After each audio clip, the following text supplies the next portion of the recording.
அனைத்திந்திய அண்ணா திராவிட முன்னேற்றக் கழகத்தில் தற்பொழுது இரட்டை இலை சின்னத்தை பன்னீர்செல்வம் அவர்களிடம் ஒப்படைக்க வேண்டும், இல்லை என்றால் இரட்டை இலை சின்னத்தை முடக்க வேண்டும் என்று ஓபிஎஸ் அவர்களின் ஆதரவாளராக இருக்கக்கூடிய வைத்திலிங்கம் புகழேந்தி தற்பொழுது தேர்தல் ஆணையத்திற்கு மீண்டும் ஒரு கடிதத்தை கொடுத்துள்ளார்.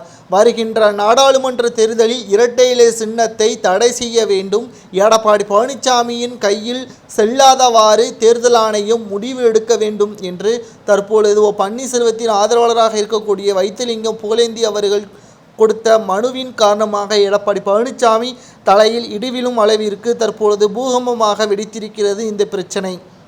என்ன தகவல் என்பதை பற்றி இந்த வீடியோவில் முழுமையாக தெளிவாக நாம் பார்க்க போகிறோம். கிட்டத்தட்ட எடப்பாடி பழனிசாமி அவர்கள் நாடாளுமன்ற தேர்தலில் 40 தொகுதிகளில் 27 தொகுதிகளுக்கு மேலாக வெற்றியடைய வேண்டும் என்றும், அதிமுக மட்டுமல்ல அதிமுகவின் கூட்டணி கட்சிகளும் இதை வெற்றியடைவதற்காக பாடுபட வேண்டும் என்றும் எடப்பாடி பழனிசாமி அவர்கள் கூறியிருந்தார்.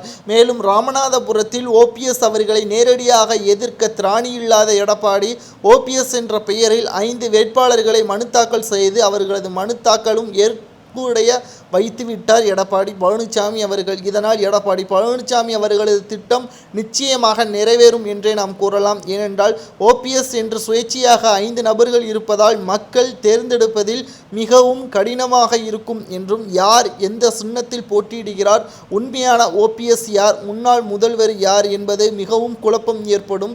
இதனால் எடப்பாடி பழனிசாமி நினைத்தது வெற்றியடைந்து விட்டார் என்று நினைத்து கொண்டிருக்கும் பொழுதுதான் ஓபிஎஸ் அவர்கள் மிகப்பெரிய ஒரு மரண அடியாக வைத்திருக்கிறார். இரட்டை இலை சின்னத்தை எடப்பாடி பழனிசாமி கையில் போக விடாமல் செய்வதற்கான ஏற்பாடுகளை அவரது ஆதரவாளர்கள் மூலமாக செய்துவிட்டார்.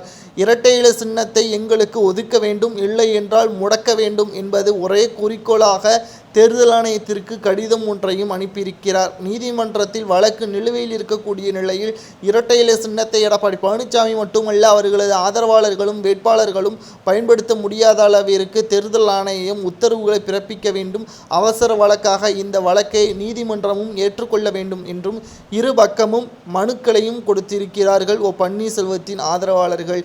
என்ன செய்வதென்று தெரியாமல் எடப்பாடி பழனிசாமி அவர்கள் அவசரப்பட்டு சுயேட்சையாக 5 நபர்களை வேட்புமனு தாக்கல் செய்து வைத்து விட்டோமோ என்று தற்பொழுது புலம்பி வருகிறார். மேலும் அவர்களது வேட்புமனு வாபஸ் பெற வைக்கலாமா என்பதையும் தற்பொழுது தீவிர ஆலோசனையும் ரகசியமாக நடத்தி வருவதாக தகவல்களும் வெளியாகி இருக்கிறது. பொறுத்திருந்து பார்க்கலாம்.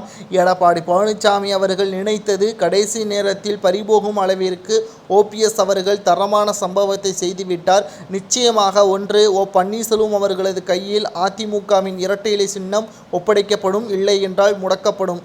இது சரியா தவறா என்பதை கமெண்ட் வாயிலாக கூறுங்கள். நன்றி, வணக்கம்.